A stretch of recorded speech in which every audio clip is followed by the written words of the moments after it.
Hello everyone, कैसे हैं आप सभी लोग। आशा है कि आप लोग बहुत बहुत अच्छे होंगे। आज है 18 मई और 18 मई साल 2025 के हरियाणा करंट अफेयर इस वीडियो में हम पढ़ने वाले हैं। आइए प्यारे बच्चों, आज के इस वैल्यूबल से सेशन की करते हैं शुरुआत। और स्टार आईक्यू एप्लीकेशन को आपने अभी तक नहीं डाउनलोड किया है तो कर लीजिएगा। और के साथ साथ प्यारे बच्चों, आप लोग ये बुक लेना चाहते हैं तो इस बुक को भी आप अमेजोन या फ्लिपकार्ट से ले सकते हैं। आज का पहला क्वेश्चन क्या रहेगा कि हरियाणा के किस जिले में 100 एकड़ जमीन पर अंतर्राष्ट्रीय स्तर का खेल परिसर बनाया जाएगा। तो 100 एकड़ जमीन पर अंतर्राष्ट्रीय स्तर का जो परिसर बनाया जाएगा, पलवल के अंदर बनेगा। ये क्रिकेट स्टेडियम, मल्टीपर्पज हॉल बनेगा, बैडमिंटन और बॉक्सिंग एरिना बनेगा इस पे, और एथलीट्स फील्ड बनेंगे, फिटनेस और रिहैबिलिटेशन सेंटर बनेगा, होटल और रेस्टोरेंट बनेंगे, और के साथ साथ 50,000 तक दर्शक जो है ना यहाँ पे बैठ पाएंगे। 100 एकड़ का बनेगा, पलवल हरियाणा के अंदर बनेगा। पलवल हरियाणा का चरखी दादरी से पहले बनने वाला जिला था, 2008 में बना था। ये दाऊ जी का जो मंदिर है वो अभी पलवल में है, याद रखना, पहले की जीके में इसे हम लोग फरीदाबाद में पढ़ते थे। और पलवल के ही हसनपुर से यमुना नदी बाहर निकलती है हरियाणा से और अलीगढ़ के अंदर एंटर कर जाती है। याद रखना आप लोग, अलीगढ़ में एंटर कर जाती है, इतना याद कर सकते हो आप लोग, ठीक है। और राष्ट्रीय मास्टर खेलों में 30 प्लस बास्केटबॉल में पुरुष वर्ग में किस राज्य की टीम जो है वो विजेता बनी है। तो ये बनी है अपने ही राज्य हरियाणा राज्य की। हरियाणा में प्रथम चरण में कितने तालाबों का सुधारीकरण किया जाएगा। तो पहले चरण में हरियाणा के अंदर 2200 तालाबों का सुधारीकरण किया जाएगा।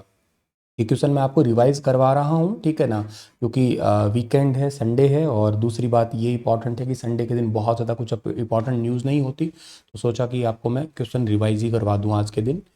इसने भगवत गीता और भरत मुनि के नाट्य शास्त्र को अपने प्रतिष्ठित memory of the world register में शामिल किया है। तो memory of the world register को शामिल किया है, यूनेस्को के अंदर शामिल किया गया है। यूनेस्को के द्वारा memory of the world register में भागवत गीता और भरत मुनि की नाट्य शास्त्र, आप सबको अच्छे से पता होगा, भरत मुनि की नाट्य शास्त्र और भागवत गीता अपने हरियाणा के कुरुक्षेत्र से संबंधित है, ध्यान रखना। मेमोरी ऑफ द वर्ल्ड जो कार्यक्रम है ये यूनेस्को ने 1992 में स्टार्ट किया था, ताकि विश्व की बौद्धिक विरासत को संरक्षित किया जा सके, बौद्धिक धरोहर को पहचान दिलवाने के लिए, संरक्षण देने के लिए। और ये ग्रंथ मानव इतिहास और संस्कृति के अत्यंत मूल्यवान है। भगवान श्री कृष्ण ने धर्म का, कर्म का ज्ञान जो है वो गीता जी में दे रखा है। 18 अध्याय के साथ में, टोटल 700 श्लोकों के साथ में, कुरुक्षेत्रों को धर्म क्षेत्र के रूप में परिभाषित करके ये ज्ञान है। और यूनेस्को के बारे में आपको याद रहना चाहिए, United Nation Education Scientific Cultural Organisation है। 1945 में ये बोर्ड बना था। और ये है कहाँ पे सर, ये पेरिस के अंदर इसका हेडक्वार्टर है, पेरिस फ्रांस में इसका हेडक्वार्टर है। ऑद्रे ओजले जो है इसके करंट में डायरेक्टर जनरल है।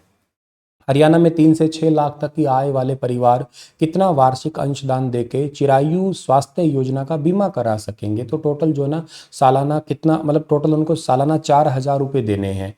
देखो ऐसा है कि वैसे तो 1,80,000 रुपये तक तो बिल्कुल फ्री है, फिर उसके बाद में 3 लाख रुपए तक जिनकी इनकम है ना उनको 1,500 रुपये पर ईयर देना है। उसके बाद में 3 से 6 लाख की जिनकी इनकम है उनको देना है 4,000 रुपये देना है। और 6 लाख प्लस वाले हैं उनको 5,000 रुपये सालाना देना है। और इसमें क्या होगा, इसमें 5 लाख रुपए तक का सालाना इलाज पर परिवार पर पर्सन करवा सकता है। हर हॉस्पिटल में हरियाणा में पैनल में जो शामिल है कैशलेस है, मतलब आपको हॉस्पिटल में एडमिट होने से लेकर डिस्चार्ज होने के बीच तक कोई भी चार्ज नहीं देना है। तो चिरायु योजना में बीमा कवरेज कितना है, 5 लाख रुपए तक का स्वास्थ्य बीमा दिया जाता है, इसके अंदर सालाना होता है, ये ध्यान रखना आप लोग। और इसका जो एलिजिबिलिटी है वो ट्रिपल P के माध्यम से आय की पुष्टि की जाती है इसमें। हरियाणा में किस जिले में पहले ट्रांसजेंडर स्कूल को सरकार ने मान्यता दे दी है। तो ट्रांसजेंडर स्कूल को मान्यता करनाल के अंदर दी है। सेटअप तो हालांकि 2014-15 में किया गया था और 800 वर्ग मीटर का था ये। और स्कूल में जो है ना, किसी भी स्कूल की मान्यता के लिए कम से कम 1500 वर्ग मीटर की भूमि की जरूरत होती है। स्कूल के संस्थापक आदित्य शर्मा है, जो स्वयं एक ट्रांसजेंडर ही है। इन्होंने निर्णय के खिलाफ आयोग में याचिका भी दायर की थी। फिर संविधान का आर्टिकल नंबर 14 ट्रांसजेंडर पर्सन अधिकारों का संरक्षण अधिनियम 2019 का हवाला देते हुए सरकार को स्कूल को मान्यता देने का निर्देश दिया गया है। अपने आप में एक बहुत बड़ा कदम है ये भी। हरियाणा ह्यूमन राइट कमीशन के द्वारा आधिकारिक मान्यता इसको दी गई है करनाल के अंदर। क्योंकि ये जो बीमारी होती है ना ट्रांसजेंडर, ये एक्चुअली कहलाती है जेनेटिक डिजीज। इसको क्लीन फिल्टर सिंड्रोम भी कहते हैं। हमारे अंदर क्या होता है कि 23 जोड़े होते हैं तो 40 गुणसूत्र होते हैं। एक अगर बढ़ जाएगा तो इशू है, घट जाएगा तो भी इशू है। बढ़ जाएगा तो क्लीन फिल्टर सिंड्रोम, घट जाएगा तो टर्नर सिंड्रोम हो जाता है।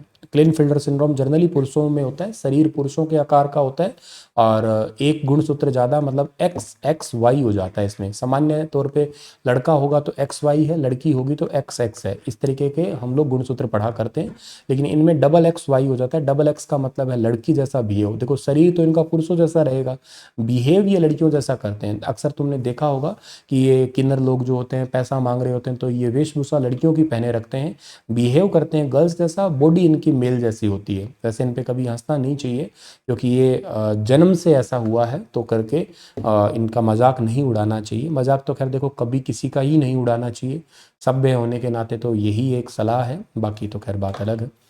हरियाणा रेड क्रॉस के राज्य महासचिव का पदभार किसने संभाला है? हरियाणा रेड क्रॉस के राज्य महासचिव का पदभार जो संभाला है वो महेश जोशी जी ने संभाला है 3 साल के लिए। और इनको हरियाणा के राज्यपाल बंडारू दत्तात्रेय जी के द्वारा इनको बेसिकली शपथ दिलवाई गई है। और एक्चुअली राज्यपाल ही इस डिपार्टमेंट के प्रेसिडेंट होते हैं, ध्यान रखना आप लोग। नीरज चोपड़ा के पोचेस इंटर इन्वेस्टमेंट जो टूर्नामेंट था ना आपका, इन्विटेशनल जो आपका टूर्नामेंट था, आपका इन्विटेशनल टूर्नामेंट, उसके अंदर क्या था सर? उसके अंदर ये हिंदी में ठीक लिखा हुआ ना? हाँ ठीक ही लिखा हुआ है। तो इन्विटेशनल टूर्नामेंट था आपका, इसमें कौन सा मेडल जीता है? मेडल जीता, गोल्ड मेडल जीता है ये, ठीक है ना? गोल्ड मेडल, हिंदी में पढ़ने में थोड़ा कन्फ्यूजन हो रहा था इसलिए देखा। तो खैर हाँ, तो जो जेवलिन थ्रो में गोल्ड मेडल जीता है। अभी जेवलिन थ्रो में गोल्ड मेडल जीता है। इसके साथ साथ और याद रखना है आप लोगों को कि इन्होंने गोल्ड मेडल जीतने के साथ साथ इनके पास में एक और भूमिका भी आई है। इनको अभी आर्मी के अंदर बनाया गया था कर्नल भी। अभी वो भी क्वेश्चन रिवाइज करवाता हूँ। उससे पहले चाइना संघाई के अंदर तीरंदाजी विश्व कप में 5 से 11 मई तक 2025 में भारत की ओर से कंपाउंड पुरुष व्यक्तिगत और टीम इवेंट में पदक जीतने वाले हरियाणा के किस खिलाड़ी ने प्रतिनिधित्व किया है? तो men's compound individual and team event में मेडल जीता है ऋषभ यादव ने जीता है। ध्यान रखना 5 से 11 मई तक शंघाई चाइना में हुआ था ये वाला। और इसमें गोल्ड मेडल जीता है इन्होंने, एक तो मैन कंपाउंड टीम इवेंट में और एक इंडिविजुअल भी जीता है इन्होंने, ठीक है। इंडिया का पोजीशन सेकंड आया है। और अबाउट वर्ल्ड आर्चरी की अगर बात करते हैं तो लुजान स्विट्जरलैंड में इसका हेडक्वार्टर है। 1931 में इसका सेटअप हुआ था। ये क्वेश्चन की बात कर रहा था मैं कि भारतीय टेरिटोरियल आर्मी में लेफ्टिनेंट कर्नल का पद मिला है टेरिटोरियल आर्मी रेगुलेशन 1948 का पैरा 31 के नियमों के अनुसार ये इनको पद मिला है। ये जनता की कहानी मेरी आत्मकथा किताब किसने लिखी है? ये बंडारू दत्तात्रेय जी ने किताब लिखी है। 2025 में आयोजित Marshal of the Air Force Arjan Singh memorial hockey tournament कौन जीता है? तो ये जीता है भारतीय रेलवे ने जीता है। 2025 में शुरू हुई नमो भारत ट्रेन की नई सेवा गाजियाबाद से गुरुग्राम की दूरी अब कितने समय की होगी? केवल 37 मिनट की हो गई। हरियाणा में नई आबकारी नीति आई है 2025 की। इसके ये कब से कब तक है? 12 जून 2025 से 31 मार्च 2027 तक है। विश्व ऑडियो विजुअल और मनोरंजन शिखर सम्मेलन जो है वेव में हरियाणा के किन ऐतिहासिक इमारतों को फिल्म निर्माताओं के समक्ष विशेष रूप से प्रस्तुत किया गया है? तो ये इमारतें हैं जल महल, महेंद्रगढ़ का किला, राय बाल मुकुंद का छता और के साथ साथ जो है ना ढोसी हिल्स है। तो राय बाल मुकुंद का छाता हो गया, ढोसी हिल्स होगी, महेंद्रगढ़ का किला हो गया, जल महल हो गया, इनको दिखाया गया था। चलो इसी के साथ ये सेशन तो समाप्त होता है। आपसे मैं एक सवाल पूछ रहा हूँ कि हरियाणा में प्राचीनतम और विशालतम संग्रहालय कहाँ पे है? हरियाणा का सबसे पुराना और के साथ साथ विशाल संग्रहालय जो है ना किस जगह पे है? तो आप मुझे बता सकते हैं। कब बना था बता सकते हो, किसने उसकी स्थापना की थी वो बता सकते हो आप लोग। ओके, शुक्रिया, राधे राधे, प्रणाम।